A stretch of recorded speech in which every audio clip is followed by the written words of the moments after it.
Слово предоставляется заместителю председателя Совета представителей крымско-татарского народа при президенте Украины, члену Совета Мелиферка Васви Абдураимову. Добрый день! Действительно, сегодня исторический день, когда, хоть и не в таком количестве, как хотелось бы, мы все-таки вместе. Мы должны быть вместе всегда. И в праздниках, и в буднях, и в горести. И только тогда мы сумеем построить в Крыму настоящий общий дом, где будет всем вольготно, комфортно и уютно и радостно жить. И русским, и украинцам, и крымским татарам, и всем тем людям, которые искренне, по-настоящему считают эту землю единственной своей родиной. Вот если мы все так будем подходить ко всем делам, я думаю, что успех не за горами. Я думаю, тогда наша автономная республика действительно наполнится и нужным содержанием, и нужным управлением, и нужной экономикой, и нужной культурной сферой. Сегодня, к сожалению, не только Крым, но вообще вся Украина и вся наша большая, некогда единая страна находится под очень серьезным вызовом. И всем нынешним руководителям этой большого пространства и государств предстоит сделать выбор, куда идти, с кем идти и какую страну в будущем строить. Сегодня, независимо, не считаясь с мнением народа Украины, не считаясь нашей автономией, не считаясь с народами, которые населяют нашу автономию, сегодня однозначно кое-кто в Украине делает выбор в пользу Европейского Союза. Причем ставятся совершенно кабальные условия для того, чтобы Украина могла стать, так сказать, у порога этого европейского дома.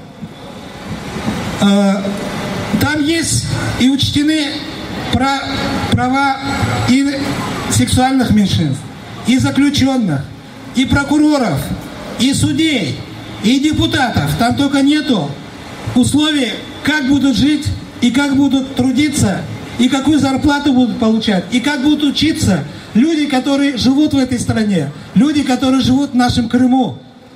Поэтому 6 организаций, общественных организаций в свое время обратилась ко всем руководителям Европейского Союза, ко всем руководителям стран Содружества независимых государств, с тем, чтобы, прежде чем делать этот выбор, они должны также поставить условия выполнения и соблюдения прав и гарантий народов, которые населяют и Украину, и населяют нашу республику. А таких вопросов очень много. До сих пор, в частности, если это касается наших проблем, крымско-татарских проблем, до сих пор наш народ не реабилитирован, до сих пор не принят закон, который восстанавливал бы наши права и гарантировал наше будущее. До сих пор не решена земельная проблема для всех абсолютно, в том числе и для нуждающихся в этой земле крымских татар. До сих пор не решены юридические вопросы и гарантии правового и практического решения о возвращении в Крым тех соотечественников, которые до сих пор не могут реализовать свое право и вернуться и жить счастливо на своей земле, на родине.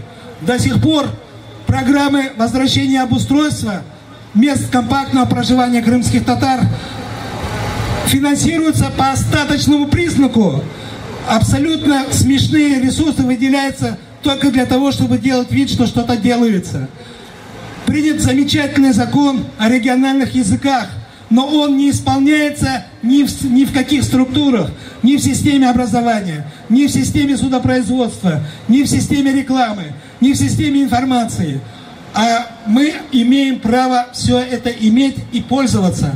Поэтому сегодня, собравшись, мы должны четко и ясно сказать, что без мнения автономии, без мнения его народов, принимать стратегические решения о выборе в ту или иную сторону, это будет ошибочно, противоправно и неправильно. И я в этот день еще раз всех вас призываю вот к тому единству, которое мы сегодня впервые за 50, может быть, за 70 лет проявили в едином порыве, образовав и организовав сегодняшний праздник. Давайте же вместе так дальше двигаться. С праздником вас, с Днем Республики! Мы благодарим Василия Абдураимова.